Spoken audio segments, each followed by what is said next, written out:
La Caisse des Jardins du littoral gaspésien vous présente votre émission d'information Reflet d'ici.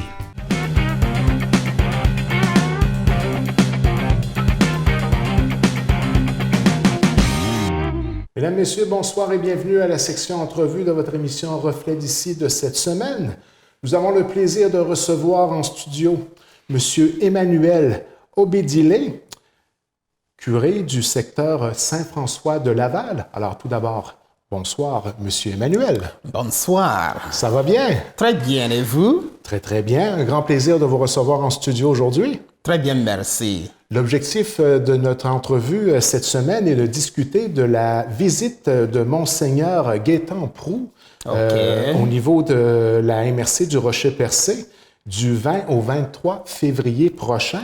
Donc, ça va être un grand plaisir de recevoir Monseigneur ici à l'intérieur de la paroisse, du secteur plutôt Saint-François de Laval. Oui. Naturellement, derrière cette visite-là, il y a une mission à réaliser. Il vient tous les 5 ans, je crois. Hein? C'est bien ça? Oui. À chaque 5 ans, il devrait visiter son diocèse. Et quelle est la mission derrière cette visite-là? OK. Le but, c'est d'aller à la rencontre des chrétiens pour partager, découvrir et les encourager dans leur vie chrétienne. C'est un peu l'occasion de reprendre contact avec les fidèles. Oui, exactement. Oui. Ça donne l'occasion de prendre un contact direct avec les fidèles. Donc, on peut dire que M. Gaétan Proulx est un peu le chef berger du diocèse. Absolument, c'est lui. Oui, c'est lui. C'est lui le responsable de l'église particulière, c'est-à-dire l'église qui se trouve dans un diocèse. Oui, parce que, je vais vous expliquer davantage, parce que l'église catholique est structurée en église universelle et l'église particulière. Donc, l'Église universelle est confiée au pape. C'est lui qui veille sur l'Église universelle. Mais comme le pape ne peut pas être dans tout coin du monde, il nomme les évêques qui veillent sur l'Église particulière, c'est-à-dire l'Église qui se trouve dans chaque diocèse. Autour de la visite de Monseigneur Gaétan Proulx, il y a des activités naturellement qui ont été organisées de façon à ce qu'on puisse rejoindre un maximum de fidèles sur le territoire, c'est bien ça? Oui, exactement. Et naturellement sensibiliser sur les grands enjeux auxquels nous devons faire face.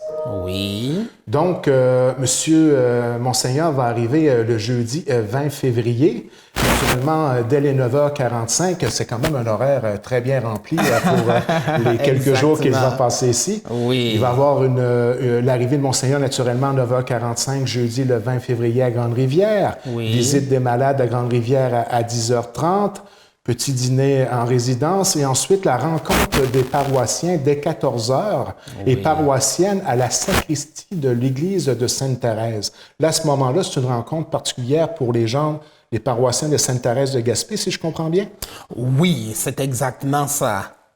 Donc, encore là, ça va te parler pour les enjeux particuliers de cette paroisse-là. Oui. Ensuite, à 15h, la visite du domaine de la résidence du Cap et du columbarium à Cap-d'Espoir. À Cap-d'Espoir.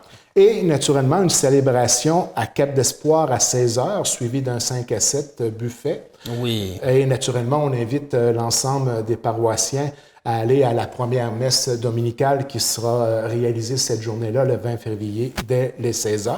Oui. Et tout de suite après, à 19h, visite, rencontre avec les Chevaliers de Colomb, les Lions, Dames des Fermières et autres organismes communautaires, toujours dans le secteur de Cap-d'Espoir? Oui, c'est arrangé ainsi, oui. Donc, dès le lendemain, vendredi, ce n'est pas terminé, on continue avec les activités. Oui, ça va durer 4 jours. Et oui. À 10h, le vendredi 21 février, rencontre des élus municipaux de toutes les paroisses du secteur au bureau de la municipalité de Sainte-Thérèse. Rencontre très importante. Là, on rencontre les élus de l'ensemble du secteur. C'est bien ça? Exactement, parce que l'évêque, lors de sa visite pastorale, le but n'est pas seulement de rencontrer les fidèles catholiques, mais il visite la communauté. Voilà pourquoi c'est nécessaire qu'il ait quelque temps avec les élus municipaux de Grande-Rivière, de Percé, de Sainte-Thérèse. Par la suite, il va y avoir une petite visite de la fameuse chapelle située pour les gens d'ici à Saint-Isidore, tout près du chalet du Pont-Rouge. Un endroit quand même assez particulier. Hein? Assez particulier, Vous très l'avez spécial. Une fois. Et une atmosphère quand même particulière à l'intérieur aussi. Hein? Oui. Et beaucoup d'activités qui gravitent naturellement autour de la chapelle. Oui. Et dès les 14 heures, toujours le vendredi 21 février, rencontre des équipes de liturgie, chorale, groupe de prière, de paratage de la parole, présentation du thème du carême, présentation de la lettre pastorale et par la suite célébrer la parole de Dieu par Monseigneur Proulx et échange sur la vie liturgique pastorale des communautés. Donc, beaucoup de travail, beaucoup de gens. On parle vraiment de ceux qui gravitent de très près autour de la mise en place et de la pratique de la religion directement dans ces paroisses-là. Hein. Oui. On rencontre vraiment les gens de la famille, on pourrait dire. Là. Oui. Et dès les 15h30, une célébration à notre église de Val d'Espoir. Oui. 16h30, au gymnase de la Polyvalente de Grande-Rivière, il y aura même un certain intérêt de Monseigneur envers les activités physiques. Ah, c'est quand même bien de voir que... C'est bien, oui. Et ça va lui donner l'occasion de rencontrer les enfants. On ne sait pas, ça reste toujours... il n'a pas, disons, confirmé qu'il allait lui-même jouer au soccer. Mais on ne sait jamais, ça vaut la peine de se déplacer. Et 18h, naturellement, ce sera le repas ici à Grande-Rivière, toujours dans le secteur. Oui. Le samedi, il va arriver quelque chose de spécial. Oui, oui, oui, quelque chose de spécial. Une première. Une première, oui, oui, oui. Je vous laisse l'annoncer. Ah bon? OK. Alors, ça sera un jour très spécial. Ce jour-là, notre évêque, Monseigneur Gaëtan Proulx, il va bénir les motoneigistes. Oui, c'est la première fois qu'on lance cette activité. Habituellement, avec l'ancien curé, Père Serge, on bénit les motos en été. Bon, et cette fois-ci, on a pris l'initiation de bénir les motoneiges aussi.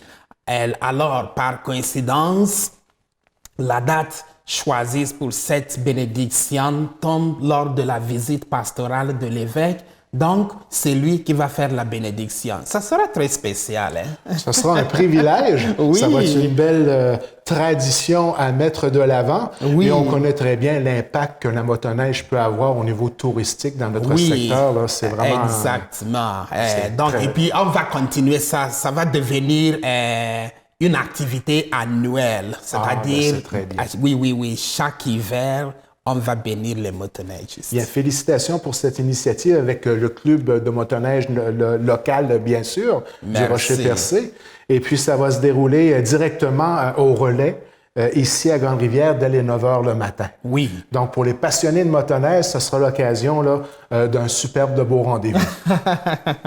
Tout de suite après, rencontre de toutes les fabriques du secteur à l'église de Grande-Rivière. On parle vraiment là, de l'ensemble des fabriques pour avoir une discussion de vision d'ensemble sur les grands enjeux auxquels on doit faire face. Ça va être une rencontre particulière pour parler de peut-être les possibilités de rassemblement des différentes paroisses. Oui. Ça va être ça le gros enjeu, je crois. Oui, oui, oui. Je vais vous expliquer en plus. Bon, vous voyez, nous sommes en train de regarder l'avenir de l'Église ici, dans le secteur, dans le diocèse. Bon, donc, on a pris l'initiative de regrouper les fabriques de toutes paroisses qui se trouvent dans chaque secteur.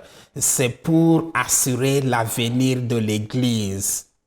Parce que naturellement, les défis sont grands. Garder de grands bâtiments comme ça debout, les chauffer et avoir le nombre de fidèles nécessaires pour pouvoir garder en santé financière. Exactement. Il y a aussi le défi aussi d'avoir des administrations pour chacun des secteurs. Exactement, oui, oui. Il y a de moins en moins de bénévoles. Exactement, oui. Surtout, oui, exactement ça.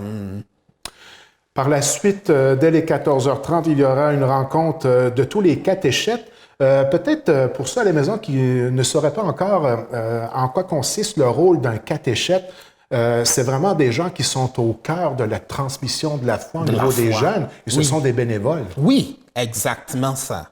un catéchète, est-ce que je peux vous demander un peu en quoi consiste son rôle?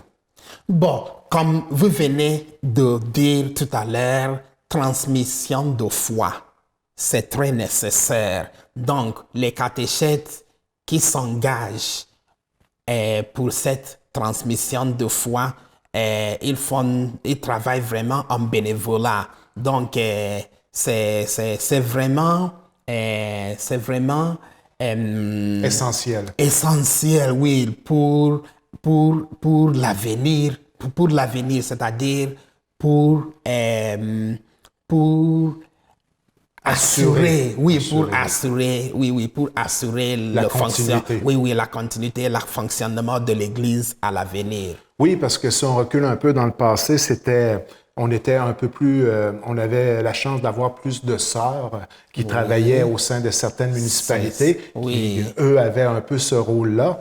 Et on avait, moi, à mon époque, on avait la chance d'avoir carrément des cours de religion catholique, donc c'était plus facile de faire le pont à ce moment-là. Mais là, le défi revient à ces fameux catéchètes-là. Oui. Et ensuite, il y aura une célébration de la messe, plutôt messe à percer. Oui, il rencontre des paroissiens, conseil de fabrique. Naturellement, ça sera le déplacement vers le secteur de Percé. À 16 heures, oui. Et puis, Monseigneur va rester connecté avec les jeunes. Oui. Il revient à Grande-Rivière par la suite, visiter la maison des jeunes pour dire que, naturellement, c'est avec la jeunesse qu'on peut assurer l'avenir, naturellement, de la continuité de l'Église dans notre secteur. Absolument ça. Et le dimanche, un classique à 11h, la messe en direct et naturellement la célébration à l'Église de Grande-Rivière. Oui. Il va y avoir quand même un événement tout de même assez important que vous me parliez tout à l'heure en préparation d'entrevue. Il y aura Collation Paul André, du ministère pour M. Paul-André Grenier. Il se prépare au diaconat. Donc, avant d'être ordonné diacre, il y a plusieurs étapes à passer. Donc, cette fois-ci, il va passer le dernier étape. Il va recevoir le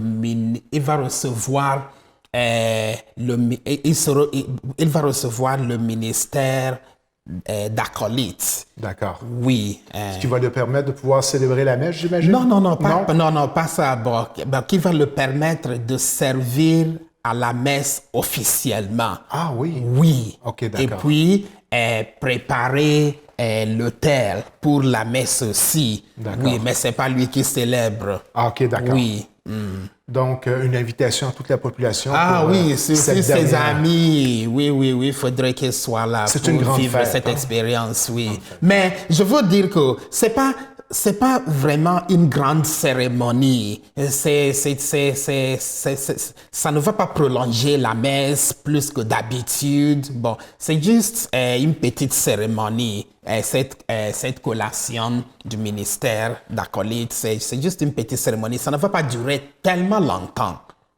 De façon peut-être humoristique, je dirais, pas d'inquiétude, les gens vont pouvoir jouer au bingo après. Absolument, voilà, exactement ça.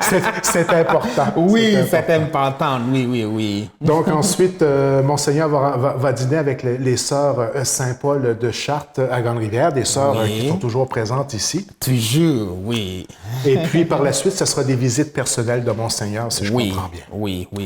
Donc des très belles activités à venir, ça va vraiment être très intéressant de suivre ça de près. Oui. Les gens à la maison qui veulent en savoir plus, naturellement, vous pouvez regarder l'entrevue qu'on vient de voir sur nos différents réseaux, donc on vient de réaliser sur nos différents réseaux sociaux. Oui. Et l'ensemble de l'information va être affiché sur le babillard de la télévision communautaire et naturellement sur notre page Facebook. C'est bien. Alors, Monsieur Emmanuel, ça a été vraiment un grand plaisir de vous recevoir en studio. Merci bien. En ce qui nous concerne, c'était notre première rencontre, disons, télévisuelle. Oui, c'est ça, exactement, c'est la première rencontre. Est-ce qu'on peut dire mission accomplie? Mission accomplie! Donc, un grand plaisir de vous avoir rencontré. Très bien, et on garde le contact pour la suite des choses. D'accord. Et on invite la population, naturellement, à être solidaire autour de l'ensemble des activités qu'on vient de discuter avec vous. D'accord.